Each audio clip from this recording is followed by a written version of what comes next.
Article 5. L'Assemblée réglera la quotité de l'indemnité qui devra être accordée aux colons.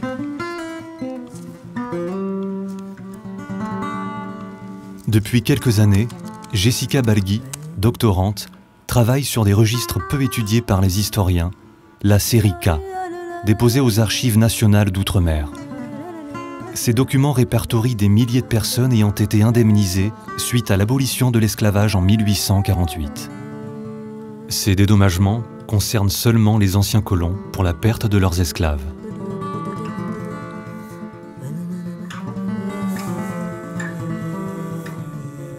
En 1848, quand l'esclavage a été aboli, les propriétaires d'esclaves ont réclamé une indemnité pour la perte de leur propriété. Ça paraît assez incroyable aujourd'hui, mais c'est les propriétaires d'esclaves qui ont été indemnisés en 1849, grâce à la loi du 30 avril 1849 et son décret d'application du 24 novembre.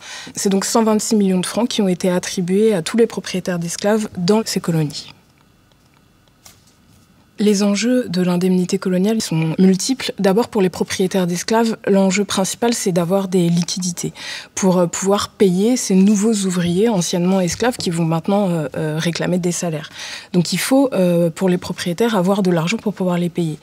Pour l'État, l'enjeu, c'est surtout de garder ses possessions coloniales et d'éviter que les propriétaires d'esclaves fuient.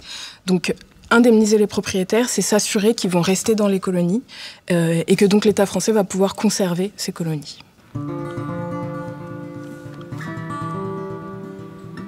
Dans ces listes, il apparaissait des indemnitaires sans patronyme.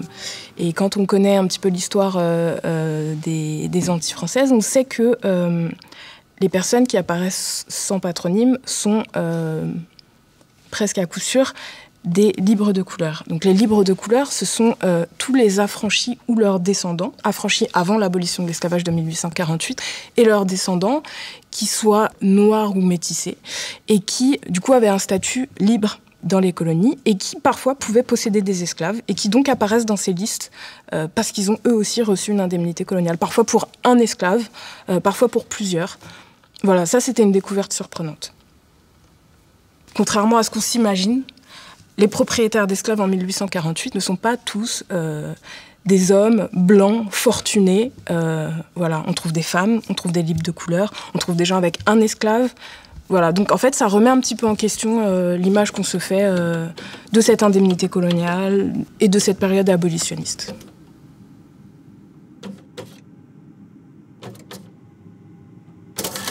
La recherche qu'on est en train de faire, elle nous permet, dans une sorte de flashback, de redécouvrir ou de réinterpréter, de redéfinir une société esclavagiste et la relation esclavagiste. On n'est pas en train de dire que c'était pas une relation violente. Bien sûr, c'était une relation d'une extrême violence. On n'est pas en train de dire ça, on n'est pas en train de remettre en cause tout ce qui est constitutif de la relation esclavagiste. Mais on est en train de dire que c'est une relation qui est perverse et qui, dans cette perversité, a construit des multitudes de relations de pouvoir. Donc c'est nous ce que l'on va apporter. Du coup, je sais plus comment j'ai organisé ça. Pour certaines associations, ça va être inaudible parce qu'elles ne pensent les choses que dans cette confrontation noir-blanc, alors que nous, on va montrer que c'est plus compliqué que ça. Le régime colonial est un monde de perversité et de complexité, et c'est bien ce que l'on doit montrer. Tout ce qui est généalogie, ça c'est un travail que j'ai beaucoup fait l'année dernière.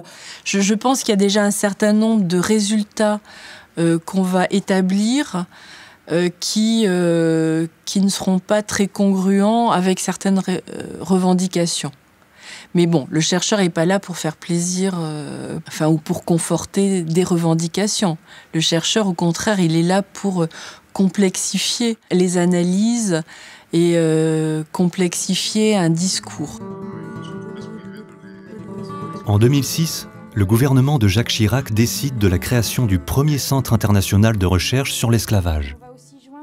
Son rôle, fédérer l'ensemble de la recherche française sur la question de l'esclavage et du post-esclavage et transmettre à la société les résultats de leur expertise. Cette année, le laboratoire lance sa première revue numérique. Ça, c'est vraiment le signe d'une revue qui est vouée à durer. La mise en place de la revue, pour nous, elle s'est imposée comme une évidence pour plusieurs raisons. C'est que dans l'espace francophone, même si on est une revue qui se veut internationale, il n'y avait pas de revue sur esclavage et post-esclavage.